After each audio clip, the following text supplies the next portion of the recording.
Hello students, welcome to Dakshina E-Classroom. We are discussing our CT2 advanced paper. So we'll start with paper 1. Question number 1 की बात करते हैं सबसे पहले. Question number 1 में आपसे क्या कहा जा रहा है कि px is a quadratic polynomial which has a minimum value -9 at x is equal to -4 and y-intercept of graph px is positive. The number of real roots of equation p of px is equal to 0. तो सबसे पहले अगर आप देखो तो px के बारे में क्या बता दिया गया. उसने कहा कि x is equal to -9 is minimum value -9 at x is equal to -4. That means कि जो क्वाड्रेटिक है वो किस तरीके की रही होगी. क्वाड्रेटिक कुछ इस तरीके की रही होगी kx+4 होल स्क्वायर और -9. ठीक है, kx+4 होल स्क्वायर -9. क्यों ऐसा कह दिया? क्योंकि -4 will work as a vertex और उस पे वैल्यू कितनी होगी. जब हम -4 रखेंगे तो यहाँ पे आ जाएगा आपका -9. कई लोग ये मिस्टेक कर सकते हो कि यहाँ k भूल जाओ. ठीक है, क्योंकि लीडिंग कोफिशिएंट तो कुछ भी हो सकता है ना भाई. यहाँ पे 1 रखूं 2 रखूं फिर भी ये सारी सिचुएशंस फॉलो होंगी. मिनिमम वैल्यू कहाँ पे आएगी? -4 पे. और मैक्सिमम कहाँ पे आएगी? उस समय मतलब वैल्यू क्या होगी? -9 के बराबर होगी. ये बात ठीक है? ठीक है ना इतना. तो आपके पास एक्सप्रेशन बन गया k into x plus 4 whole square -9. ये आपका px है. और हाँ, फिर इसका मतलब क्या हुआ? अगर आप px को एक बार को ओपन करने की भी ट्राई करो तो आपके पास क्या आएगा? x square plus 8x. ठीक है, और प्लस 16. तो दैट मीन्स कि 16 के -9. ये आपके पास एक्सप्रेशन px का आ गया. ठीक, अब आपको चाहिए कि तो अब इस सिस्टम का ग्राफिकली कैसा कुछ रहा होगा कि जैसे मान लीजिए कि आपके पास -4 पे वैल्यू रही होगी -9. ठीक है, तो ये वाला पॉइंट मार्क कर दिया आपने -4, -9 है ना. और y इंटरसेप्ट आपका पॉजिटिव है, मतलब यहाँ पे वैल्यू पॉजिटिव हो जा रही है. मतलब जब x को 0 रख रहे हैं तो आपके पास कुछ पॉजिटिव मिल रहा है. तो इसका मतलब कि आपके पास कुछ इस तरीके का ग्राफ रहा होगा, है ना. ऑफ कोर्स ये शार्प नहीं है. ठीक है, कुछ इस तरीके का ग्राफ रहा होगा, है कि नहीं है. तो आपके पास जो भी इधर रूट आएगा वो 0 से पहले ही आएगा, है ना. और आपको ये भी पता होता है कि अगर ये -4, -9 है, ये पॉइंट -4 है अगर मान लीजिए, तो अगर अल्फा और बीटा की बात करें तो alpha plus beta by 2 is -4, है ना. Alpha plus beta by 2 is -4 कह सकता हूं या नहीं. ठीक है, तो अल्फा प्लस बीटा की वैल्यू आपकी कितनी होगी? -8 के बराबर होगी. इसका मतलब भाई ये कुछ रहा होगा -0.5 -1 कुछ रहा होगा. तो ये वैल्यू जो है -7 वगैरह के अप्रॉक्स आएगी, बिकॉज इन दोनों का सब क्या होना चाहिए? -8 होना चाहिए. इसका और इसका मिड पॉइंट -4 है. ऐसा ही है ना. तो इसका मतलब कि हम कह सकते हैं कि एक रूट इधर कहीं आया होगा -8, है ना. तो -8 और इधर आपके पास, मतलब मैं कह रहा हूं कि ये अल्फा और बीटा जो है आपके कहाँ लाई करेंगे? -8 और 0 के बीच में ही लाई करेंगे. ठीक है, ये आपका 0, ये -8, इसके बीच में ही अल्फा बीटा लाई करेगा, क्योंकि उसने बोल दिया है कि 0 पे y इंटरसेप्ट कैसा हो जा रहा है? आपका पॉजिटिव हो जा रहा है. ये बात उसने पहले ही बोल दिया. आप चाहो तो यहां से भी देख सकते हो कि p0 इंटू p8 अगर निकालने जाओगे, ठीक है, p0 इंटू p -8, तो वो भी क्वांटिटी आपकी कैसी आ जाएगी? नेगेटिव आएगी. p0 into p -8 will be positive, मतलब both roots will lie in between this interval. ठीक है, क्योंकि p0 क्या है? पॉजिटिव है, पहले ही बता दिया गया. मतलब ये क्वांटिटी आपकी पॉजिटिव है. p ऑफ -8 आप निकालने जाओगे तो p ऑफ -8 आपको क्या दे देगा? फिर से 16 के -9, है ना. तो 16 के -9 का होल स्क्वायर आ गया, मतलब p0 into p -8 is positive. और इसलिए आपके पास जो एक्सप्रेशन, मतलब दोनों रूट्स हैं वो आपके -8 और 0 के बीच में एग्जिस्ट करेंगे. ये बात तो क्लियर है. अच्छा, अब इसने क्या कहा है कि p of px equal to 0 के लिए बात करनी है आपको, है ना. तो जब आप p of px is equal to 0 के लिए बात करोगे, ठीक है, तो हमने एक क्वेश्चन भी किया था क्वाड्रेटिक के टाइम पे, है ना. हमने क्या बोला कि p के आर्गुमेंट में हमने ये बोला ना कि px इक्वल टू 0 होता है फॉर अल्फा एंड बीटा, बोला ये. तो जब p के आर्गुमेंट में अल्फा जाता है या फिर बीटा जाता है तो आपको दो रियल रूट्स मिलते हैं. ठीक है, p के आर्गुमेंट में अल्फा जाता है, p के आर्गुमेंट में बीटा जाता है. ऐसे केस में ये दोनों रियल रूट्स हैं और आउटकम आपका क्या आता है? 0 के बराबर आता है. ये चीज थी. तो अगर px इज इक्वल टू 0 के रूट्स आपके पास अल्फा बीटा थे, तो अब आपको क्या चाहिए भाई? p के आर्गुमेंट में चाहिए तो यही ना कि भाई 0 अगर ले आना है तो p, ये बाहर वाले p के आर्गुमेंट में जो चीज है वो या तो अल्फा हो जाए और या तो वो बीटा के बराबर हो जाए. ठीक है, तो इसका मतलब क्या हुआ? पहले हम बोलते थे कि p के आर्गुमेंट में अल्फा या बीटा गया तो आउटकम 0 होगा. अब हम बोलेंगे कि वही बात फिर से कि p के आर्गुमेंट में अल्फा गया या बीटा गया तो आउटकम 0 होगा. But this time px should be equal to alpha. जैसे पहले तो क्या था, x equal to alpha, x equal to beta. अभी क्या होगा, px equal to alpha, px equal to beta. हम इसके बारे में बात करेंगे, ठीक है। अब आप देखिए, अच्छा क्वेश्चन है ये। px की अगर मैं बात करूं तो px की मिनिमम वैल्यू कितनी है, -9 है। मैक्सिमम वैल्यू कितनी है, इंफिनिटी है। तो px जो है, ये जो अल्फा है आपका, ये अल्फा -9 और इंफिनिटी के बीच आता है या नहीं आता है? अल्फा आपका -9 और इंफिनिटी के बीच का ही है ना, क्योंकि यही तो बोला हमने कि अल्फा इज ग्रेटर देन -8, ठीक है। तो अगर px is equal to alpha, मान लीजिए आपको सॉल्व करना रहा है, आपसे कुछ ना कहा जाए, आपसे कहा जाए कि px इक्वल टू अल्फा का जरा बता दो कि कितने नंबर ऑफ सॉल्यूशंस है, तो क्या करोगे, px का ग्राफ खींचोगे और y is equal to alpha वाली लाइन खींचोगे, यही करोगे ना। तो px और देखोगे कितने बार वो इंटरसेक्ट करते हैं। तो अब जैसे यहां पे सोचो, ये तुम्हारा px का ग्राफ है कुछ इस तरीके का, और अल्फा का मतलब एक लाइन खींचने वाले हैं y इक्वल टू अल्फा। वो अल्फा कैसा रहने वाला है, वो अल्फा रहने वाला है -8। ये -9 है, यहां कहीं -8 होगा और उसके ऊपर से अल्फा जाने वाला है। तो ये px का ग्राफ है और ये लाइन गई आपकी y is equal to alpha. कितनी बार इंटरसेक्ट करेगी, 2 बार इंटरसेक्ट करेगी। सेम तरीके से बीटा भी आपका क्या है, -4 और 0 के बीच में है कुछ, तो इसका मतलब एक और लाइन ऐसे ही जाएगी। तो जब px इक्वल टू अल्फा की बात करें तो ये कितनी बार इंटरसेक्ट कर रहे हैं, तो px इक्वल टू अल्फा मतलब px का ग्राफ और y इक्वल टू अल्फा वाली लाइन 2 बार इंटरसेक्ट कर रहे हैं कि नहीं कर रहे हैं। क्योंकि पता होना चाहिए कि अल्फा अगर आपका -9 से नीचे होता, अल्फा अगर आपका -9 से नीचे होता तो कोई भी इंटरसेक्शन नहीं होता। -9 पे होता तो आपके पास एक पॉइंट ऑफ इंटरसेक्शन आता, एक रूट मतलब रूट 2 होते बट सोल्यूशन एक कहलाता। और ये वाली लाइन जब गई है तो ऑब्वियसली आपके पास 2 डिफरेंट रूट्स आएंगे। तो इसका मतलब px इक्वल टू अल्फा के लिए 2 डिस्टिंक्ट रूट्स, ठीक है, 2 रूट्स डिस्टिंक्ट, और बीटा के लिए भी इसी तरीके से 2 डिस्टिंक्ट रूट्स आएंगे। तो इसका मतलब overall p of px equal to 0 के लिए देखा जाए तो आपके पास 4 रियल सॉल्यूशंस बनेंगे, ठीक है। ठीक, अब आगे बढ़ते हैं, ठीक है। अच्छा क्वेश्चन था, टफ क्वेश्चन है, इसको टफ ही रेट करना है। क्वेश्चन नंबर 2 की बात करते हैं। क्वेश्चन नंबर 2 में आपसे कहा गया है नंबर ऑफ इंटीग्रल सॉल्यूशंस के बारे में पूछा जा रहा है आपको। log of x to the base sin x, ठीक, और less than 0 in 0 to 3 pi.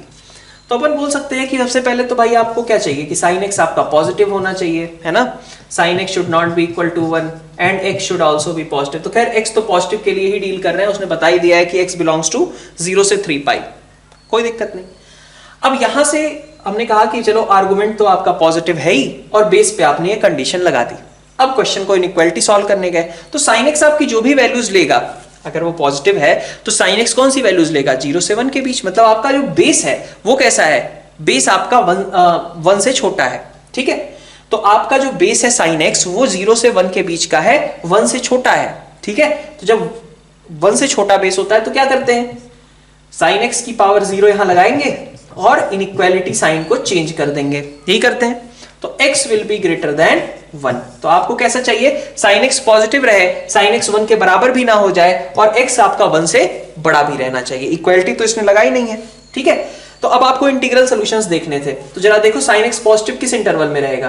तो sin x पॉजिटिव रहने के लिए आपको चाहिए x बिलोंग्स टू 0 से पाई यूनियन 2 पाई से, ओपन इंटरवल है ना, 2 पाई से 3 पाई, यही चाहिए आपको, ठीक है। इसमें से आप अगर देखें तो पाई बाई 2 आप रिमूव कर दो बिकॉज 1 हो जाएगा, 5 पाई बाई 2 आप रिमूव कर दो तो माइनस आपने कर दिया पाई बाई 2 और 5 पाई बाई 2, ये दोनों पॉइंट्स आप नहीं ले सकते हो, ठीक है। लेकिन x आपको अब क्या चाहिए था कि भाई ये भी कंडीशन फॉलो हो और ये तो एक तरीके से डोमेन की कंडीशन है। तो हमने कहा कि इन दोनों का आपको इंटरसेक्शन लेना होगा। तो इन दोनों का इंटरसेक्शन आपके पास क्या आएगा, तो आपके पास इन दोनों का इंटरसेक्शन आ रहा है x बिलोंग्स टू 1 से पाई इस इंटरवल में यूनियन 2 पाई से 3 पाई पूरा का पूरा, है ना। 2 पाई से 3 पाई में पॉजिटिव हो जाएगा और माइनस ये दोनों पॉइंट्स आपके रहेंगे 5 by 2 and 5 pi by 2, okay. तो अब आपके पास कितने इंटीग्रल सॉल्यूशंस हैं ये पूछा जा रहा है। तो आप देखो इस रेंज में 1 तो एक्सक्लूडेड है, 2 आपका बचता है, 2 एक पॉइंट होगा, 3 एक पॉइंट होगा, है ना। तो आपके पास इंटीग्रल सॉल्यूशंस कौन कौन से हुए, 2 हो गया, 3 हो गया, फिर 2 पाई मतलब 6.28 है ना, फिर उसके बाद इंटीग्रल सोल्यूशन क्या आएगा, 7 आएगा, 8 आएगा, 9 आएगा, एंड दिस इज 9.42। तो 7 8 9 2 3 7 8 9, ठीक है, ये आपके पास इंटीग्रल सॉल्यूशंस इसके एग्जिस्ट करेंगे, ठीक है। नेक्स्ट आते हैं क्वेश्चन नंबर 3 पे, क्या बोला जा रहा है, a r denotes the coefficient of x raise to power r in expansion of 1 minus x raised to power 2n minus 1, the sum of the possible values of ar minus 1 plus a 2n minus r, ठीक है। तो question number 3 में देखिए आपका simple binomial coefficients निकालने से related है question, है ना। तो 1 माइनस एक्स की बात की गई है, तो अगर हमसे कहा जाए ए आर, है ना, मतलब x की पावर r का कोफिशिएंट, तो कितना हो जाएगा, यही होगा 2n minus 1 cr minus 1 की पावर r, ये रहने वाला है। और दूसरा क्या था आपका, अच्छा ए आर माइनस 1 है ना, sorry, a r minus 1 is equal to 2n minus 1 C r की जगह पे r माइनस 1 हो जाएगा, और ये हो गया, है ना, ए आर माइनस 1। और दूसरा है आपका ए 2n माइनस आर, तो ए 2n माइनस आर, आर की जगह 2n माइनस आर रख दीजिए, तो 2n minus 1 c 2n minus r minus 1 raise to power 2n minus r, ठीक है। नेक्स्ट क्या करना है आपको, नेक्स्ट आपको इन दोनों का सम करने को बोला गया, यही है, ठीक है। तो अच्छा, यहां पे अगर आप देखें तो this thing can be written as, ठीक है, वही एनसी एक्स को लिख सकते हैं ना, n c n minus x, n c r को लिख सकते हैं ना, n c n minus r. Same यहां पे भी 2n माइनस 1 सी, इन दोनों का डिफरेंस ले लो, तो इन दोनों का डिफरेंस आपके पास कितना आएगा, इसमें से आपने इसको सब्ट्रैक्ट किया तो आर आपका पॉजिटिव हो गया, है ना। अब देखिए आराम से आप ऐड कर सकते हो, क्या है, a r minus 1 plus a 2n minus r is equal to 2n minus 1 C R minus 1, इतनी बात तो कॉमन हो गई, बाकी बचा इसका और इसका सम, तो इन दोनों का सम क्या आएगा, माइनस 1 की power r minus 1 plus minus 1 की पावर 2n माइनस आर, यही आएगा, है कि नहीं है। तो 2n minus 1 C R minus 1 आ गया, और यहां पे आपके पास 2n माइनस आर बचा हुआ है, ठीक है। ओके, तो अब आर के बारे में तो कोई कमेंट है नहीं, ठीक, तो इसी में कमेंट करते हैं कुछ क्लब करके, माइनस 1 की पावर आर माइनस 1, और यहाँ पे आपने अगर माइनस 1 की पावर एक तरीके से देखा जाए आर, है ना, इसको लिख लेता हूं मैं, एक माइनस 1 अलग कर दो तो ये बचा माइनस 1 की पावर आर, ठीक है।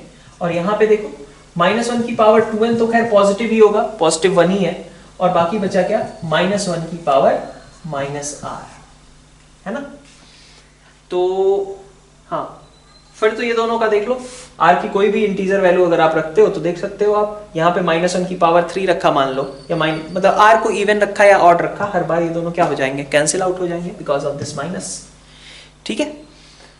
ओके, जैसे मान लो इवन भी अगर आप रखते हो तो क्या होगा, आर की जगह 2 रख लिया मान लो, तो ये तो खैर 1 है, इसका तो कोई कॉन्ट्रीब्यूशन है नहीं, माइनस 1 की power minus 2 is again 1, minus 1 की पावर 2 इज 1, हो गया सम 0। फिर ऐसे ही माइनस 1 की पावर मान लो आर की जगह 3 रखें, तो ये माइनस 1 की पावर 3 इज माइनस 1, माइनस 1 की पावर 3 माइनस 3 इज माइनस 1, लेकिन ये माइनस साइन है तो दोनों कट-पिट करके 0 हो जाएंगे, आंसर आपका कितना आने वाला है, 0। तो this is fairly easy one. तो फर्स्ट क्वेश्चन आपका टफ था, सेकंड और थर्ड जो है आपके सिंपल क्वेश्चंस दिए। 4 पे आते हैं अपन, क्वेश्चन नंबर 4 में आपसे क्या बोला जा रहा है कि number of values of x satisfying the equation cos 3x plus cos 2x plus cos 2x is equal to sin 3x by 2 plus sin x by 2, है ना। इसके लिए आपको number of solutions find out करने थे, तो देखते हैं किस इंटरवल में 0 से लेके पाई के बीच बात की गई है, 0 और पाई दोनों इंक्लूडेड भी हैं। तो आपने सबसे पहले क्या किया, 2 cos 5x by 2 और यहां से cos x by 2, और यहां पे आपके पास क्या आ जाएगा, 2 sin 3x by 2 plus x by 2 कितना होता, सीडी फॉर्मूला लगा रहे हैं सिंपल, तो दोनों का सम हो जाता है आपके पास 2x, है ना। तो यहाँ पे आ जाएगा x और एक आ जाएगा आपके पास cos का x by 2। तो आप देखिए 2 तो साफ हो ही गए, और साथ में cos x by 2 आपने कॉमन ले लिया, है ना। तो बचा क्या आपके पास, cos 5x by 2 minus sin x is equal to 0, ठीक है। तो 0 से पाई के बीच आपको सॉल्यूशंस चाहिए थे, तो आप देख सकते हो कि cos x by 2 is equal to 0, या फिर आपको देखना है cos 5x by 2 is equal to sin x, इसी के सॉल्यूशंस आपको कैलकुलेट करने थे। तो cos x बाई 2 0 है, इसका मतलब x आप क्या ले सकते हो, आप x की जगह पाई ले सकते हो, ठीक है, 0 से पाई के बीच में, इसी के इंटरवल में बात करनी थी। तो x की जगह आपके पास पाई ले सकते हो, और पाई चूंकि इंक्लूड किया गया है ना क्वेश्चन में, हाँ पाई को इंक्लूड किया गया है, तो ऑब्वियसली आपके पास एक solution x is equal to pi हो गया। अब इधर आते हैं, cos 5x by 2 is equal to sine x की बात करते हैं। तो यहां देखिए cos 5x by 2 is equal to cos pi by 2 minus x, आपके पास आ जाएगा 5x by 2 is equal to 2n pi plus minus pi by 2 minus x, x कहाँ गया इधर, 7x बाई 2 आ गया, जब आप पॉजिटिव लेते हो, पॉजिटिव साइन लेके सॉल्व कर रहा हूं, तो 7x by 2 is coming out as 2n pi plus pi by 2, so x will be 4n pi by 7 plus यहाँ से आपके पास पाई बाई 7, इतना आ जाएगा, है ना। तो n की जगह आपने 0 रखा, n की जगह 0 रखा तो आपको एक सोल्यूशन मिला पाई बाई 7, n की जगह आपने 1 रखा तो आपको मिला 4 प्लस 1 5 पाई बाई 7, और अगर आप n की जगह 2 रखोगे तो कितना मिल जाएगा, पाई से बड़ा मिल जाएगा, तो इसलिए आपको सिर्फ यही दो सोल्यूशंस मिलेंगे। -1 रखेंगे तो आप देख सकते हो माइनस निगेटिव में जाएगा, है ना, तो 0 से पाई के बीच ही सोल्यूशन चाहिए, तो ये दोनों सोल्यूशन यहाँ से एक्सेप्ट कर लिए हमने, ठीक है। नेगेटिव साइन वाला भी यहीं पे देख लेते हैं, नेगेटिव साइन अगर लेंगे तो क्या होगा, तो ये प्लस हो जाएगा, 5x बाई 2 माइनस जाएगा उधर, तो 3x by 2 is equal to 2n pi minus pi by 2, यही आने वाला है जब आपने माइनस साइन लिया। तो x की वैल्यू कितनी आ जाएगी आपके पास, x की वैल्यू आ जाएगी 4n pi by 3 minus pi by 3, है ना, यही आ जाएगी। अब x की जगह, अब n की जगह आप फिर से n को 0 रखोगे, निगेटिव पहुंच गए, कोई फायदा नहीं, n को 1 रखा आपने तो 4 pi by 3 minus pi by 3 is again pi, तो पाई ले तो सकते हैं लेकिन पहले ही ले चुके हैं तो फिर क्यों लेंगे, है ना। फिर पाई के बाद और क्या होगा, n इक्वल टू 2 रखोगे तो ऑब्वियसली तुम्हारे पास पाई से बड़ी वैल्यूज आने लगेंगी, ठीक है। तो अब इनमें से आपको एक तरीके से पाई एक सोल्यूशन मिला काम का, लेकिन वो ऑलरेडी काउंटेड है, तो एक यहां से और 2 यहां से, आपके पास टोटल कितने, 3 सॉल्यूशंस आपके पास बन पा रहे हैं 0 से पाई के इंटरवल में, ठीक है।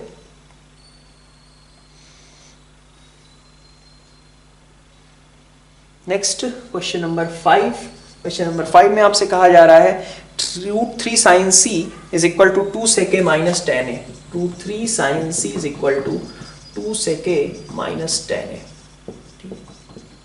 अब यहां से अगर आप देखो तो it is √3 sin c cos a is equal to 2 minus sine a, है ना, ठीक।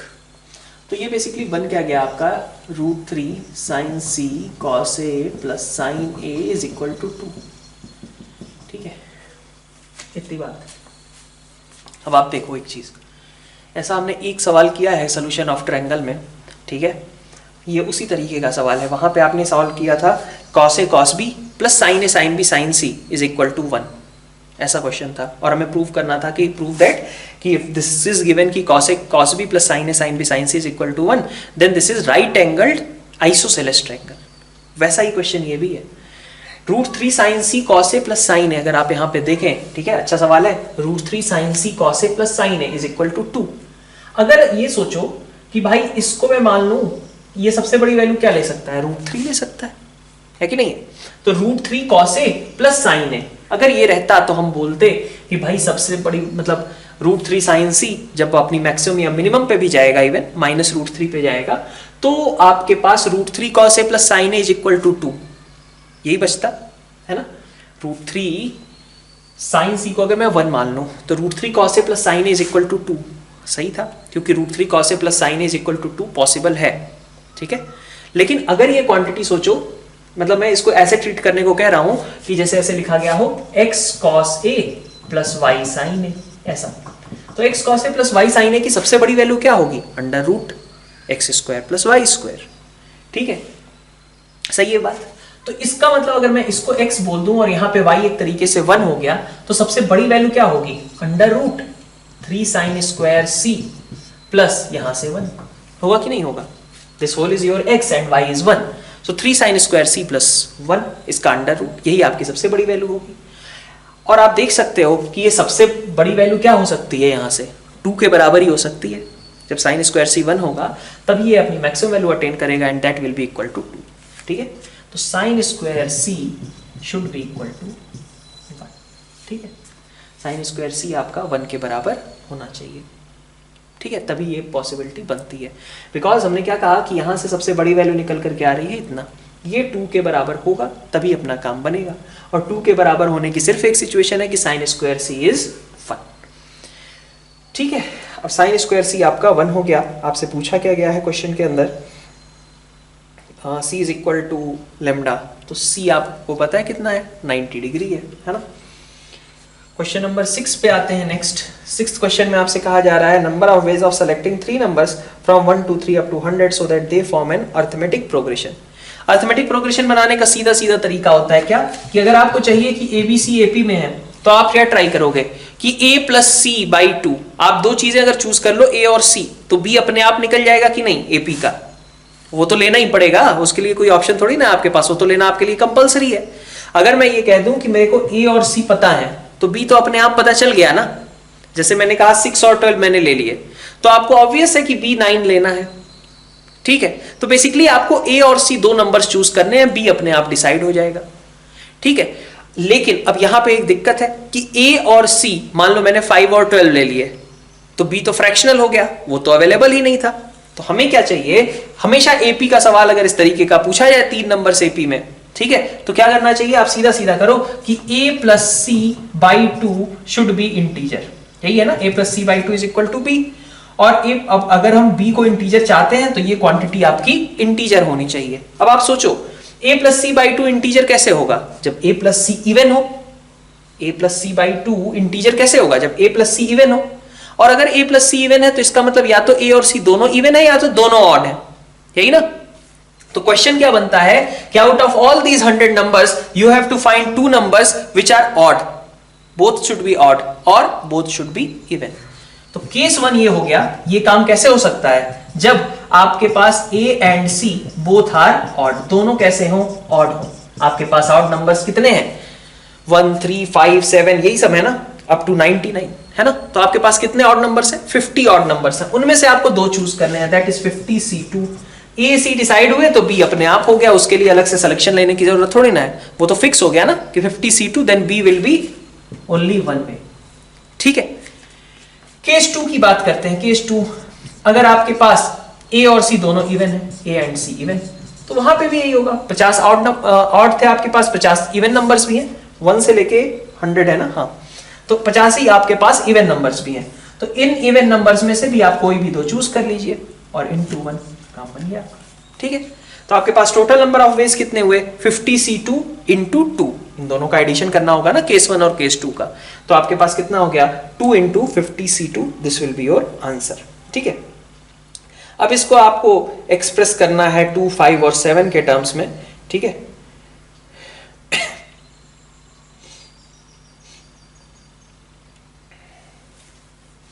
और A plus B plus C निकालना है, ठीक है, देख ही लेते हैं वो भी। 2 इंटू 50 C2, इसका मतलब क्या हुआ, 2 इंटू 50 इंटू 49 बाई 2, यही होगा ना, 50 फैक्टोरियल बाई 48 फैक्टोरियल 2 फैक्टोरियल, तो इतना हो गया। और 2 इंटू ये बेसिकली हो गया कितना, 1225, मतलब 2450 को बेसिकली आपको एक्सप्रेस करना है, तो 2 आएगा और इसमें से आपके पास आ जाएगा कितना, 7 के बाद कितना बचता है, 175, तो 7 स्क्वायर आएगा और इंटू, अच्छा ये लिखा ही तो था, 7 स्क्वायर और 5 स्क्वायर, ठीक है। ये आपके पास आ जाएंगे ABC यहां से। क्वेश्चन नंबर 7 देखिए क्या कहा जा रहा है, अल्फा बीटा आपके रूट्स हैं x square minus 7x plus 1 के, है ना।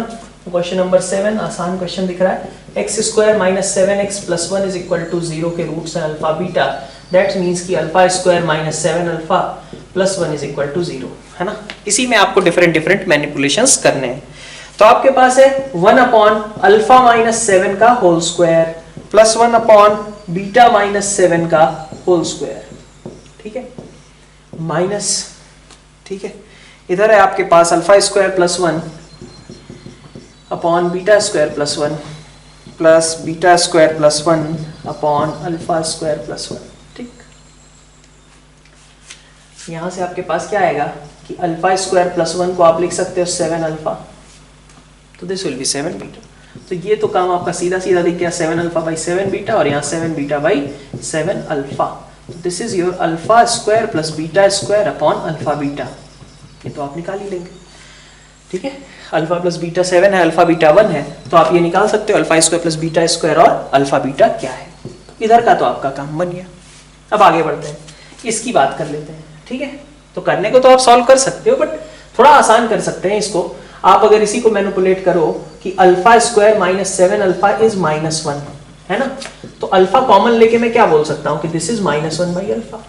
तो ये आपका -1 बाई अल्फा का स्क्वायर है, मतलब 1 by alpha square. 1 by 1 by alpha square plus 1 by 1 by beta square, so this is your alpha square plus beta square, ठीक है, निकल गया काम, ठीक। तो सीधा सीधा आपका सिंप्लीफाई करना था यूजिंग दिस रिलेशन, ठीक।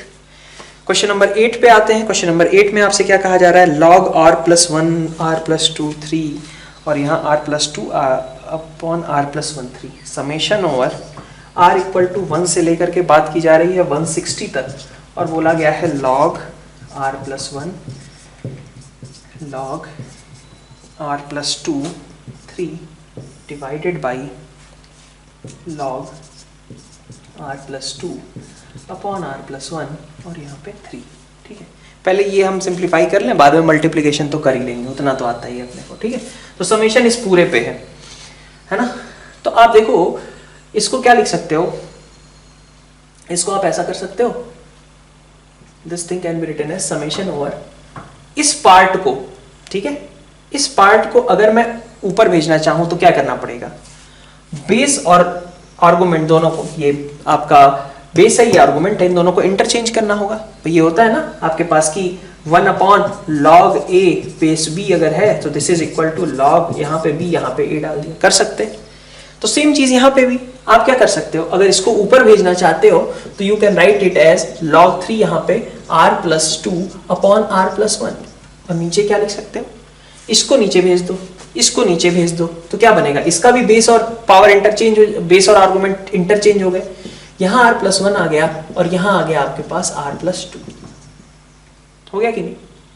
And this thing can be written as log 3 properties use किया, m बाई n है ना, तो log m minus log n, division में आपके पास है log 3 r plus 1 into log 3 r plus 2, a minus b upon a b लिखा हुआ है कि नहीं, ठीक। a minus b upon a b लिखा हुआ है, तो उसको अपन क्या लिख सकते हैं, देखो ये अगर ऐसा रहे तो स्प्लिट कर लिया, 1 by b minus 1 by a बनेगा, a by a b minus b by a b, ठीक है। सेम चीज यहाँ summation 1 upon log 3 r plus 1 minus 1 upon log 3 r plus 2, ये बन जाएगा, ठीक है। इतना ही है, ये आपके पास एक तरीके से कहिए तो जनरल टर्म आ गई। अब आपको समेशन करना है, मतलब मैं कहूँ तो ये आपका TR है, ऐसा ही है ना, और इसी का समेशन करना है। तो T1 T2 T3 कहाँ से कहाँ तक का सम करना है वो देख लेते हैं अपन, 1 से लेके 160 तक, अच्छा लिखा ही था। तो T1 is 1 upon log 3 2 minus log 3 3, फिर T2 में क्या आएगा, 1 अपॉन log 3 4, ठीक है। T2 में log 3 3 आएगा, सर 3 3 माइनस log 3 4, ये हो गए आपके कैंसिल आउट सब, ऐसे ही कैंसिलेशन चलती रहेगी। तो आपके पास T 160 आएगा ऐसे ही बीच में, है ना, तो वहाँ आएगा log 3 161 माइनस log 3 162, है ना, ये तो कट चुका होगा। तो सम आपके पास ये माइनस ये, तो आपके पास सम कितना आ गया, आपका सम आ गया, summation will be equal to log 3 यहाँ पे 2 यहाँ पे माइनस log 162 आपके पास यहाँ पे होगा, है ना, 162 और यहाँ पे 3 आ जाएगा, ठीक है। This will be your summation, ठीक है, इतनी बात। नेक्स्ट बात करते हैं क्वेश्चन नंबर 9 की। 9 में आपसे क्या कहा जा रहा है, 1 minus cos square alpha plus beta is greater than और equal to 1 upon 1 plus cos square alpha plus beta. अब आप देखो जरा, ये वाली क्वांटिटी आपकी पॉजिटिव है कि नहीं है, डिनोमिनेटर, तो पॉजिटिव है तो क्रॉस मल्टीप्लिकेशन करने में कोई बुराई भी नहीं है, उससे कोई दिक्कत नहीं होगी, ये हमेशा आपकी पॉजिटिव है। तो आपके पास आ गया 1 minus cos raise to power 4 alpha plus beta will be greater than और इक्वल टू 1। हमने क्या कहा था, हम ऐसे समझेंगे कि हम एक positive quantity 1 plus cos square alpha plus beta से दोनों साइड मल्टीप्लाई कर रहे हैं, उससे इनइक्वालिटी साइन पे कोई फर्क नहीं आएगा, ठीक है। तो ये ऐसा लिखा जा सकता है। अब आप यहां से क्या पता कर सकते हो कि आपके पास 0 will be greater than cos raise to power 4 alpha plus beta. तो ये तो नहीं हो सकता ना कि आपका ये क्वांटिटी जो है ये आपकी लेस देन 0 हो, ये तो हो ही नहीं सकती, ठीक है, लेस देन 0 तो नहीं हो सकती, तो इक्वल टू 0 ही हो सकती है, मतलब कि cos alpha plus beta should be equal to 0, ठीक है। कॉस अल्फा प्लस बीटा अगर आपका 0 के बराबर है, आपसे क्या कहा जा रहा है, cos alpha plus sign beta के बारे में पूछा गया है, ठीक है।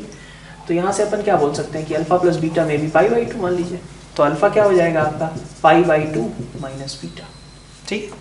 कुछ ऐसा कुछ और एक्स्ट्रा चीज़ तो दी नहीं गई है। Sine alpha plus beta is not equal to 1, अच्छा ये भी बोल रखा है कि साइन अल्फा प्लस बीटा आपका 1 के बराबर नहीं है। तो अगर कॉस ऐसे देखिए फिर, तो फिर ये alpha plus beta pi by 2 हो नहीं सकता, क्या होना पड़ेगा इसे 3 पाई बाई 2, क्योंकि साइन अल्फा प्लस बीटा 1 नहीं है, लेकिन माइनस 1 तो हो सकता है ना। यहाँ से दो चांसेस हैं, अगर कॉस थीटा आपका 0 है तो साइन थीटा शुड बी 1 और माइनस 1, यही है। तो कॉस थीटा अगर 0 था, ठीक है, तो थीटा में भी पाई बाई 2 और 3 पाई बाई 2, ठीक है। तो यहां से अपन क्या बोल सकते हैं कि अल्फा आपका पाई बाई 2 माइनस बीटा नहीं है, अल्फा आपका क्या है 3 पाई बाई 2 माइनस बीटा, बिकॉज इस केस में तो क्या हो जाएगा, साइन अल्फा प्लस बीटा की वैल्यू 1 हो जाएगी, ठीक है। तो आपके पास बचा cos alpha plus sign beta, this is cos alpha, है ना। चलिए यहीं पे चेंज कर लिया, बीटा को ही लिख दिया 3 पाई बाई 2 माइनस अल्फा, ठीक है। तो 3 पाई by 2 minus alpha, this will be your minus cos alpha and this is of course your cos alpha, this will give you 0, ठीक। क्वेश्चन नंबर 10 पे आते हैं। क्वेश्चन नंबर 10 में आपसे क्या बोला जा रहा है, number of all possible integer x for which x upon x plus 2, इतना ही है ना। दो केसेस बना लें, केस 1 जबकि x आपका पॉजिटिव है, अगर केस मतलब x निगेटिव मतलब आपका 0 तो हो नहीं सकता, जब x पॉजिटिव है तो x upon x plus 2 minus 1 upon x will be less than और इक्वल टू 0। आपके पास एलसीएम लिया x square minus x minus 2 upon x into x plus 2 is less than और इक्वल टू 0, ठीक है। वैसे आप चाहो तो यहाँ से कर लो, वैसे x minus 2 into x plus 1 upon x into x plus 2 is less than और इक्वल टू 0, आपने इसके सोल्यूशंस मार्क करने हैं। माइनस 2 0 माइनस 1 2, ठीक है। तो माइनस 2 माइनस 1 0 और 2, ये आपने मार्क कर लिया। यहाँ positive negative positive negative positive, यही है, ठीक है। नेगेटिव वाला जोन आपको चाहिए, मतलब माइनस 2 से माइनस 1 और 0 से 2, x बिलोंग्स टू माइनस 2 से माइनस 1, ठीक है, यूनियन 0 से 2, 0 नहीं ले सकते 2 ले सकते हैं, ठीक है। हमें तो x पॉजिटिव चाहिए था, मतलब आपको ये वाला रिजेक्ट करना है, ये वाला यहाँ से आपका केस 1 का सोल्यूशन मिल गया। सेम तरीके से आप केस 2 में चले जाइए कि x लेस देन 0 अगर रहता है तो क्या होगा, ये माइनस 1 बाई एक्स को लेगा, इधर आएगा प्लस, तो x square plus x plus 2 upon x into x plus 2 is less than और इक्वल टू 0, ठीक है। ओके, अब आपका ये जो क्वाड्रेटिक है ये तो ऑलवेज पॉजिटिव है, इसका डी नेगेटिव दिख रहा है ना, leading coefficient positive D negative, तो ऑब्वियसली इस पॉजिटिव क्वांटिटी को तो हम रिमूव कर सकते हैं और हमारे पास सवाल क्या बचता है, 1 upon x into x plus 2 should be less than और इक्वल टू 0। दैट मीन्स कि your x should lie in between minus 2 से 0, माइनस 2 नहीं ले सकते, 0 भी नहीं ले सकते, ठीक है। तो आपके पास सोल्यूशन क्या आएगा, माइनस 2 से 0 आएगा। तो केस 1 और केस 2 दोनों का union, this will be your answer for question number 10। Question number 11, ठीक है, क्या कहा जा रहा है, nth term of an AP is 9, if product of n minus 1th and n plus 3rd term is maximum then common difference is, ठीक है। तो क्वेश्चन नंबर 11 में आपसे पहले बात की gई Tn-1, क्या बोलेंगे इसको, इसको बोल सकते हैं हम Tn-d, बोल सकते हैं कि नहीं, ठीक है। और Tn+3 की बात की गई, so this is your Tn, है ना, प्लस 3D, है कि नहीं है, बोल सकते हैं। Tn आपका कितना था, 9 था, तो आपको करना क्या है, 9 minus D into 9 plus 3D, इसी को तो मैक्सिमाइज करना है। ठीक है, इस एक क्वाड्रेटिक लिखी हुई है, इसको एक डाउनवर्ड क्वाड्रेटिक है ना, तो आपके पास देखिए ये कितना आ रहा है, 81 plus 27 minus 9 18D minus 3D square. ठीक है, ये जो क्वाड्रेटिक है ये अपनी मैक्सिमम वैल्यू अटेन करेगा किस डी पे, तो ये सीधा सीधा सवाल है कि ऑफ कोर्स आपका ये क्या होगा, माइनस b/2a के बराबर। भाई क्वाड्रेटिक अपनी मैक्सिमम वैल्यू डाउनवर्ड पैराबोला है ना, डाउनवर्ड क्वाड्रेटिक अपनी मैक्सिमम वैल्यू कहां पे अटेन करता है, माइनस b/2a पे, तो माइनस b/2a बस आप कैलकुलेट कर लो। Question number 12, 13 seats in a straight line are to be occupied by 4 persons. The number of ways in which they can sit such that they do not sit side by side. ये आपसे question number 12 में पूछा गया है। तो इसके लिए अगर अपन देखें तो आपके पास सीधा सीधा एक तरीके से कहा जाए स्ट्रेट फॉरवर्ड आपका फॉर्मूला है, वो देख लेते हैं एक बार। देखिए ऐसा कुछ है ना कि एक स्ट्रेट लाइन है ना, उसमें आपके पास 13 सीट्स हैं, ये फर्स्ट सीट हो गई, ये सेकंड सीट, थर्ड सीट, ऐसे करके 13 सीट्स हैं। ठीक है, अब 13 सीट्स में से क्या होगा कि आपको 4 सीट्स चूज करनी है, यही बोला गया है। ठीक है, 13 में से आपको 4 सीट्स चूज करनी है, यही है। तो 4 सीट्स चूज करने का मतलब क्या होगा, पहली सीट जो चूज हुई उसके पहले मान लीजिए x1 सीटें खाली रह गई, तो मान लीजिए पहली सीट चूज हुई ये, फिर दूसरी सीट चूज हुई होगी, बीच में मान लीजिए x2 सीटें खाली रह गई, फिर मान लीजिए यहाँ पे x3 है ना, फिर ये मान लीजिए 4th सीट खाली चूज हुई, और इसके बाद भी मान लीजिए आपके पास कुछ सीटें बची रह गई। ऐसा हुआ ना भाई, जरूरी तो नहीं है ना कि आखिरी मतलब पहली वाली सीट ऑक्यूपाइड रहे, लास्ट वाली सीट ऑक्यूपाइड रहे, ऐसा तो है नहीं। पहली सीट हो सकता है x1 के गैप के बाद चूज की गई, फिर x2 के गैप के बाद दूसरी, फिर तीसरी, फिर चौथी, फिर उसके बाद कुछ सीटें खाली रह गई। ठीक है, तो इसका मतलब क्या हुआ कि भाई 13 में से 4 चीजें तो ऑक्यूपाइड हैं, बाकी 9 चीजें जो हैं वो क्या होंगी, x1 plus x2 plus x3 plus x4 plus x5, this should be equal to 9। भाई 13 थी, 4 तो ऑक्यूपाई हो गई है, जो छूटी हुई सीट्स हैं उन्हीं को लिखा गया है ना, x1 x2 x3 x4 x5, इन सबका सम क्या होगा, 13 माइनस 4 मतलब 9। कितने सॉल्यूशंस होंगे इसके, भाई x1 देखो, ये क्या है कि x1 आप कहा जा रहा है कि ये 1 से बड़ा होना चाहिए, बीच में कम से कम एक सीट छूटी हुई होनी चाहिए, तो इसका मतलब x1 आपका क्या होगा, 1 या 1 से बड़ा। सॉरी x1 नहीं, x1 तो कॉर्नर की सीट के बारे में है, कॉर्नर की सीट हो सकता है खाली भी रह जाए, तो x1 आपका 0 या 0 से बड़ा हो सकता है कि कॉर्नर वाली सीट हम ऑक्यूपाई कर लें, उसके पहले कोई भी सीट छूटी हुई ना हो, 0 या 0 से बड़ा। ये क्या होगा, ये 1 या 1 से बड़ा होना चाहिए, क्योंकि बीच में कम से कम एक सीट खाली होनी चाहिए, पहली और दूसरी के बीच में कम से कम एक सीट तो रहनी चाहिए, ऐसे ये, और ये फिर से 0, क्योंकि इसको थोड़ी ना है कि लास्ट में कुछ सीटें खाली ही रहनी चाहिए, हो सकता है लास्ट सीट ऑक्यूपाइड हो। तो आपको क्या कहा गया एक तरीके से, ये x1, इसको मान लिया मैंने x2 डैश, इसको बोल दिया x3, मतलब x2 को क्या बोल देंगे कि x2 को रिप्लेस कर दिया एक तरीके से x2 डैश प्लस 1 से। ठीक है, तो चलिए मैं लिख ही देता हूं एक बार, x2 की जगह पे ये रख दिया, x3 की जगह पे ये रख दिया, x4 की जगह पे ये रख दिया, ठीक है, और plus x5 is equal to 9। तो ये बेसिकली बनी क्या equation, x1 plus x2 dash plus x3 dash plus x4 dash plus x5 dash is equal to 6। सब 0 या 0 से बड़े हैं, सभी आपके 0 या 0 से बड़े हैं। ठीक है, नंबर ऑफ सॉल्यूशंस कितने होंगे, नॉन नेगेटिव इंटीग्रल सॉल्यूशंस कितने होंगे, 6 प्लस 5 माइनस 1, ये होता था n plus r minus 1 C R minus 1। ठीक है, n plus r minus 1 C R minus 1।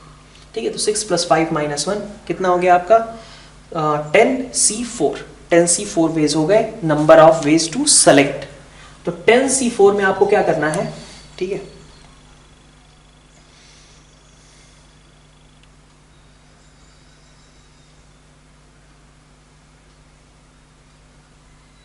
"13 seats in a straight line to be occupied. The number of ways in which they can sit such that they do not sit side by side."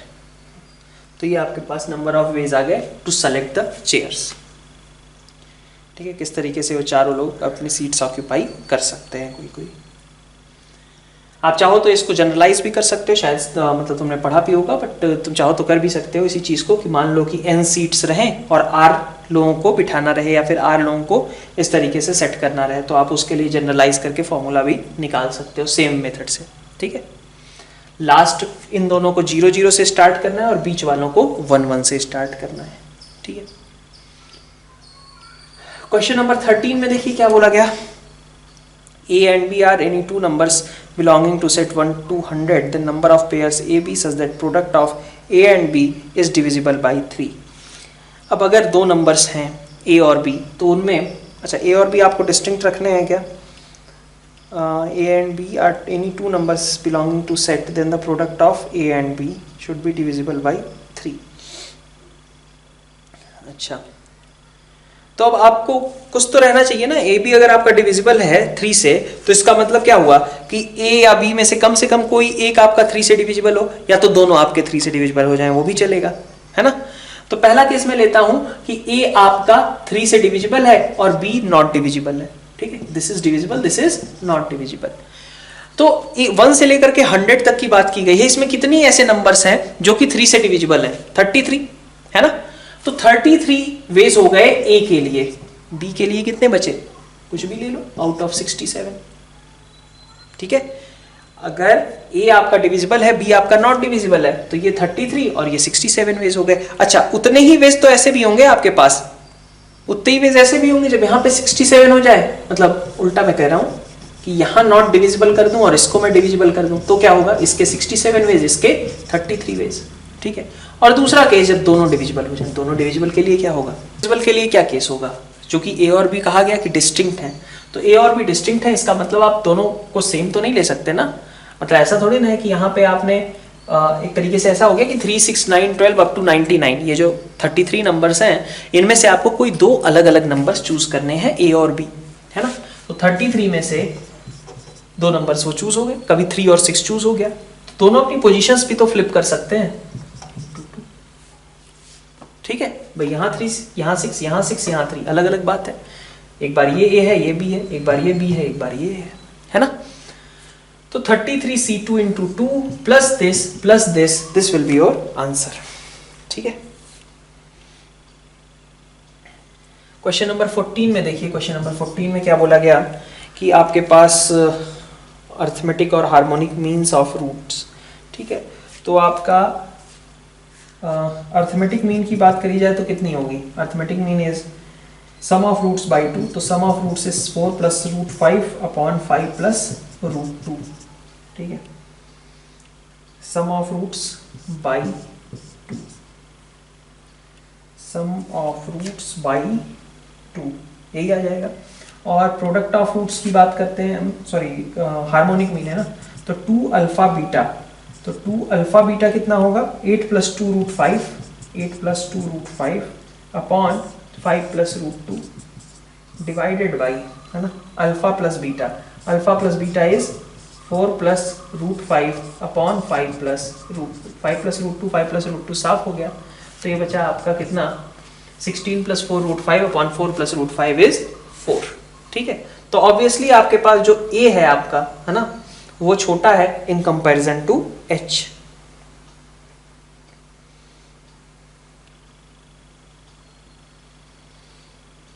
ठीक है, next देखते हैं question number 15। 15 में क्या कहा गया? A and B are two non empty sets, A and B are two non empty subsets, अच्छा, of sets S1 2 3 4 such that A union B is equal to S and A is not equal to B, then number of ordered pairs of A B is। ठीक है, ordered pairs हमें मतलब बिल्कुल जैसे sets आप sets वाले questions आपने करे होंगे पीएनसी के अंदर, वैसा ही कुछ है कि आप A और B दो सेट्स बनाना चाहते हो और दोनों सेट्स में आपके पास A और B, इनमें मिलाकर के आपके पास वो चारों नंबर्स ऑक्यूपाई हो जाने चाहिए। ठीक है, कुछ बाहर नहीं रहना चाहिए। तो A union B is equal to S, A is not equal to B, दोनों सेम नहीं हो सकते। नंबर ऑफ ऑर्डर्ड पेयर्स कहा गया।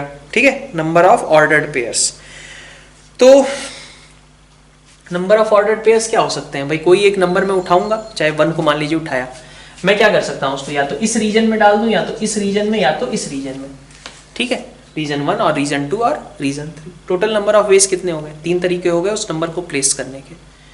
ठीक है, हर केस के लिए 2 को उठाया तब भी 3 वेज, 3 को उठाया तब भी 3 और 4 को उठाया तब भी 3। तो आपके पास टोटल नंबर ऑफ वेज कितने हो गए?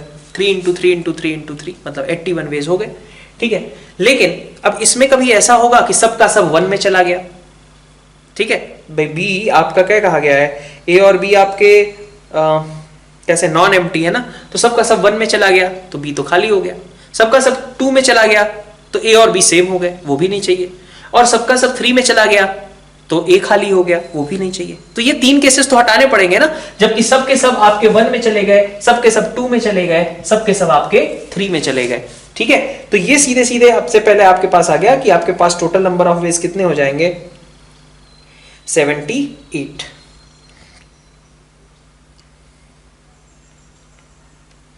ठीक है, क्वेश्चन नंबर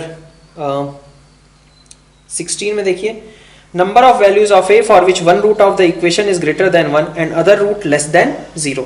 सीधा सीधा लोकेशन ऑफ रूट्स का क्वेश्चन कि एक रूट आपका 1 से बड़ा है और दूसरा रूट आपका 0 से छोटा है। ठीक है, सीधा सीधा क्वेश्चन, एक बार डायग्राम समझो। ठीक है, one root is greater than 1 and other root less than 0। एक रूट आपका 0 से छोटा है ना, 0 यहाँ पे, 0 से छोटा, और एक रूट आपका 1 से बड़ा है। इसका मतलब क्या हुआ? 0 lies in between roots, 1 lie in between roots. तो 0 लाइज इन बिटवीन रूट्स का कंडीशन क्या होता है?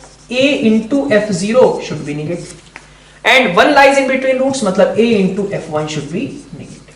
ठीक है, तो a into f0 नेगेटिव है, a into f1 नेगेटिव है, निकाल सकते हैं ना। Leading coefficient into f0 is negative, leading coefficient into f1 is negative. इन दोनों का intersection that will be your solution. Question number 17 solution of triangle से दिया गया, और मैंने जैसा कहा था कि कई बार आपके पास जब राइट एंगल ट्रायंगल होगा तो आपको tan c/2 वाला फॉर्मूला यूज करना चाहिए, उसी से रिलेटेड है ये क्वेश्चन।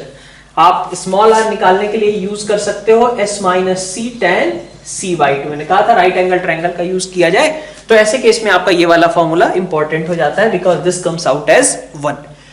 तो अब आपके पास r कितना हो गया? s - c के बराबर हो गया। कैपिटल R कितना हो गया? कैपिटल R तो आपको पता ही c/2 हो, यही होता है ना भाई।